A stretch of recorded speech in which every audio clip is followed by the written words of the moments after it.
Hello! I am here today to give us all a little bit of a crash course in fantasy world building, or in this case, building your own world. Now, the general idea behind this is work on what you want to work on.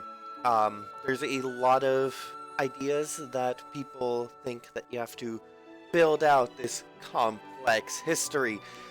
You don't. And that's kind of the deal. You either build what you need to for the story, or what you want to in general.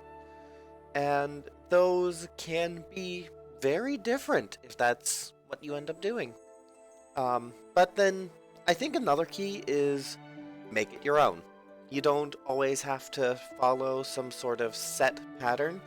I, personally, for my world building, focus a decent amount the um, on the mythological aspect, like having a lot of deities.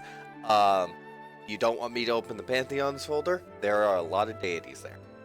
But yeah, overall, world building your own world, and this can be fantasy, this can be sci-fi, this can be alternate history, whatever. It mostly comes down to what you want to build and what is believable to your audience.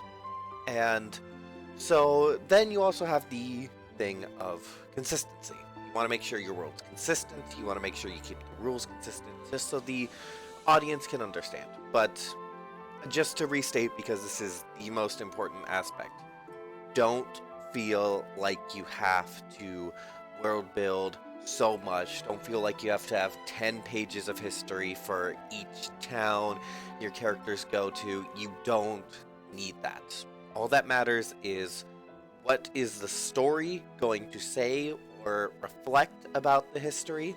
Anything like that you do need to world build, but otherwise just what you have fun with world building. I think a lot of people emulate Tolkien in his writing, but at the end of the day, he built that history not because he had to. Most of it does not come up in Lord of the Rings or The Hobbit. He did it because he wanted to, and at the end of the day, that's all you need to do. Anyway, that's all from me.